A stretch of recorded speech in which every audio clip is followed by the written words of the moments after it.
ठीक है सर जय भीम। अभी हम लोग एडिशनल एसपी का माननीय कमल मौर्य साहब से मिले हैं और हमने कहा है कि साहब बहुत अत्याचार हो रहा है, तो उन्होंने कहा है कि हम आज शाम तक ही आरोपियों को पकड़वाते हैं। और मेरे सामने ही टीआई को फ़ोन लगाया उन्होंने, राजीव जी के वहाँ के बड़ौद के। लेकिन हमने अल्टीमेटम दे दिया है कि अगर 31 मई तक इस मामले पे उचित कार्रवाई नहीं होती है तो 1 तारीख को हम लोग यहीं पर आंदोलन करेंगे। और माननीय हमारे जो हीरूलाल जी मांगीलाल जी इतने परेशान हो गए हैं कि आप सुने उनकी जुबानी। थोड़ा सा बताएं, पास कर ले बोला क्या बोलिए गाँव से पानी जो बोलो यार। हाँ साहब, मेरे को जो है परेशान किया जा रहा है। गांव में जो है आने जाने का रास्ता बंद कर दिया है और लोगों ने जो है मेरा सामान लेना देना बंद एसपी साहब ने क्या कहा? एडिशनल एसपी साहब ने आश्वासन दिया क्या? एसपी साहब ने कहा कि मैं तुम्हारे अपराधियों को अभी हाल ही पकड़ा दूंगा। तुमने आत्महत्या करने की तो क्या कहा? हाँ, मैंने कहा कि सर ये 1 तारीख तक का वादा है, अगर 1 तारीख तक अपराधी अंदर नहीं हुआ तो मैं आत्महत्या खुद ही कर लूँगा। ठीक है, परेशान हो गया हूँ मैं इनका। मैं क्या बोला तो उन्होंने क्या कहा? बोला कि आप आत्महत्या मत करना, मैं आज ही उनको पकड़ा देता हूँ। अभी प्रशासन से बिल्कुल आश्वासन मिला है हमको कि बहुत जल्दी गिरफ्तार करेंगे और बड़ौटी साहब को फ़ोन भी लगाया है। और साथियों में इन भाषा को बचाना है, अगर मर गए तो हमारी नाक कट जाएगी, इनको ज़िंदा रखना है। प्रशासन से भी मैं मांग करूंगा कि बहुत जल्दी जितना जल्दी उनको गिरफ्तार करके उनको अरेस्ट करके और हो सके तो इनके घर पे पुलिस सुरक्षा मुहैया कराई जाए। साथियों, हमने एडिशनल एसपी साहब से माननीय एसपी साहब से हमने ये मांग भी की कि इनके घर पे ना तो इनको सरकारी डेयरी से दूध मिल रहा है, ना सामान खरीदने दिया जा रहा है, हुक्का पानी सब बंद है, तो डेयरी का इनका लाइसेंस भी निरस्त कर दिया है, तो ये दूध कहाँ बेचेंगे? तो इनका पूरा इन्वेस्ट, सारा जो दूध है इन्वेस्ट हो रहा है सब कुछ।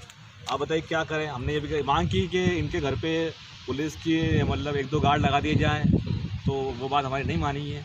तो अगर कुछ होता है तो पूर्णतः अगर पुलिस अगर प्रशासन ही जिम्मेदार रहेगा इस घटना का। और प्रशासन से भी हमारा निवेदन है, माननीय कलेक्टर साहब आप भी संजय कुमार जी ध्यान दीजिए। और एसपी साहब हमारे सगर साहब हैं, अच्छे माननीय निमच रह चुके हैं पहले, तो वो भी अच्छे व्यक्ति हैं, तो आप थोड़ा सा ध्यान दीजिए। मांगीलाल जी के पास में आज से 9 दिन बाकी है। 1 तारीख के दिन अगर 31 मई तक कार्रवाई नहीं होती तो पूरे भीम आर्मी के जलसे के साथ में हम लोग यही करेंगे। और हो सकता है कि अगर हमें चाहिए, हमें उनको बचाना है। जो सरकारी डेयरी संचालक है उसके खिलाफ भी कार्रवाई की जाए, उसका डेयरी का जो लाइसेंस है वो निरस्त किया जाए, क्योंकि गवर्नमेंट होते हुए सरकारी डेयरी तो इनको दूध लेने से और देने से कैसे मना कर सकता है। तो प्रशासन से मैं मांग करूँगा, फूड अधिकारी से मांग करूँगा, वीडियो मेरा उनको पहुँच जाना चाहिए, शेयर करें इसको, कि उसकी डेयरी का लाइसेंस तुरंत निरस्त किया जाए और जो किराने दुकान संचालित करने वाले उनके ऊपर कार्रवाई की जाए। इस आगरा जिले के माननीय फूड जो भी अधिकारी है, हम लोग उनसे भी मिलेंगे, बात करेंगे फ़ोन पर। तो जो डेयरी संचालक है उसका लाइसेंस रद्द किया जाए। आखिर उसको ये कौन सा संवैधानिक अधिकार है कि वो किसी भी व्यक्ति का लाइसेंस रद्द कर सकता है? भाई देश में संविधान है और यहाँ का नागरिक जागरूक है। ठीक, ज़्यादा तेज चलने की कोशिश ना करें, ध्यान रहे इस बात का। जय भीम, जय भीम। मोटी घटना नहीं है। मैं फिर कह रहा हूँ आपसे कि हम अगर हमारे समाज का कोई व्यक्ति ग्राउंड जीरो पर संघर्ष करते हुए मर जाता है तो हम उसके लिए आवाज़ उठाते हैं, लेकिन हमारे जो मांगीलाल जी जैसे जो योद्धा हैं, गांव में 1-2 घर होने के बावजूद भी वहाँ संघर्ष कर रहे हैं, इसके बावजूद भी अगर आप लोग संघर्ष की घड़ी में इनका साथ नहीं देते तो ये हमारे लिए सबसे बड़ी शर्मिंदगी बात है।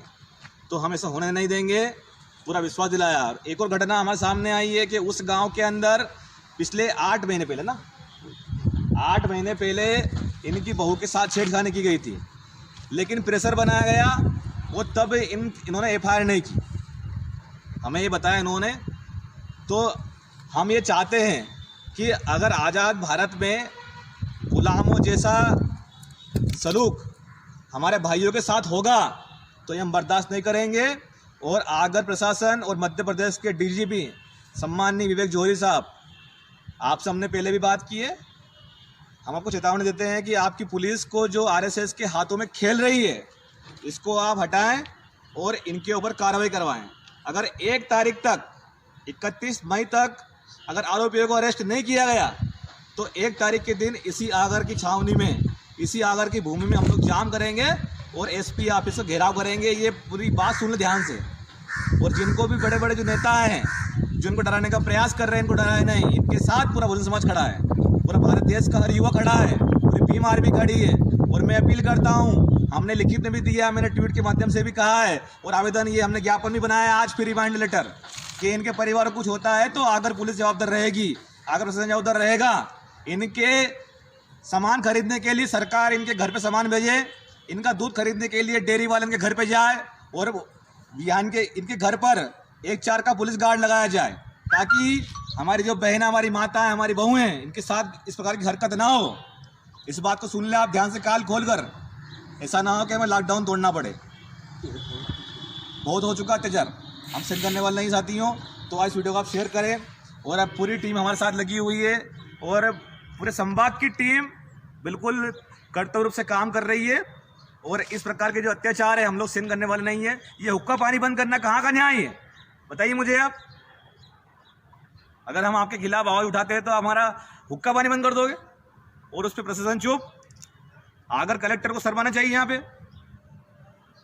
अगर एसपी को हमने 18 तारीख को रिमाइंडर दिया, उसके बावजूद अभी तक कुछ नहीं हुआ। आज फिर मिलने आए, बात करने के लिए आए एसपी से, आगर में हम लोग मौजूद हैं। वो तो अच्छा दुल्ला सिंह जी का जो यहाँ पर मौजूद है तो आ गए, नहीं तो इनको तो मार दिया था जान से। स्थित करा कि जबकि लॉकडाउन चल रहा है, प्रशासन किराना का सामान घर दे रही है, छोटी मोटी वस्तु घर तो दूर की बात है, लेकिन गांव वाले ने जो जातिवादी जो मानसिकता के लोग हैं, जो एक तरफ तो हमें भाई मानते हैं कि हम भाई जब चुनाव आते हैं तो हम हिंदू सब भाई हो जाते हैं, जैसे चुनाव खत्म होता है तो हम दलित हो जाते हैं, अछूत हो जाते हैं। तो ऐसी मानसिकताओं के लोगों ने बासाब का बहिष्कार कर दिया, गांव में हुक्का पानी बंद कर दिया, सार्वजनिक जगहों पे इन्होंने जाने नहीं दे रहे हैं। इनसे कोई लोग बात नहीं करना पसंद कर रहे, ऐसा कर रहे हैं कोई इन्होंने बहुत बड़ा पाप कर दिया हो। एफआईआर तो क्या करें, फिर भी वहाँ के जो गुंडे लोग हैं इनको दे रहे हैं कि तुम एफआईआर करके क्या करोगे, कानून हमारे यहाँ चलता नहीं, हमारा खुद का कानून चलता है, आप राजीनामा दे दो, नहीं तो हम आपको जान से ख़त्म कर देंगे। इसी बात को लेकर आज हम अस्ते जी और राकेश बामनिया जी और कमल थावलिया जी को मैंने इनको अवगत करा, भीम आर्मी होने नाते उच्च अधिकारियों को, तो हमने तुरंत मामला संज्ञान में, आप देख सकते हैं हम आगर में आए, और ये आगर प्रशासन को हम कहने चाह रहे हैं कि लॉकडाउन के चलते हमारा इतना इंतजाम ना ले कि हम सड़कों पे आ जाओ, लॉकडाउन तोड़ना पड़े। अगर इनकी कार्रवाई नहीं होती है तो 1 तारीख के बाद जैसे ही लॉकडाउन खुलेगा हम आगर थाने का घेराव करेंगे। तो माननीय प्रशासन महोदय, ये देश के आज़ादी के 72 वर्ष बाद भी बड़े शर्म की बात है, बड़ी दुख की बात है कि आज भी गाँव में जातिवादी मानसिकता के लोग जिंदे हैं। मैं माननीय महोदय से निवेदन करूँगा कि SC/ST तो ठीक है, इनका भरण पोषण दिया जाए, और इनके घर पे जान को खतरा है, इनकी बहुएं हैं, इनके लड़के हैं, कभी भी इनके साथ घटना घट सकती है, तो इनको सुरक्षा मुहैया कराई जाए, 2 जवान इनके घर पे छोड़ दिया जाए, और जो भी जिनके खिलाफ कायमी हुई उनको तत्काल अरेस्ट करके सलाखों के नीचे डाला जाए। मैं भीम आर्मी के जवाबदार पदाधिकारी होने के नाते आज फिर मैं कह रहा हूँ कि हम इसकी, अगर आप कार्रवाई नहीं करते हो, किसी नेताओं के दबाव में आकर अगर कार्रवाई नहीं करते तो हम 1 तारीख को पूरा थाने का घेराव करेंगे। ठीक है, तो साथ ही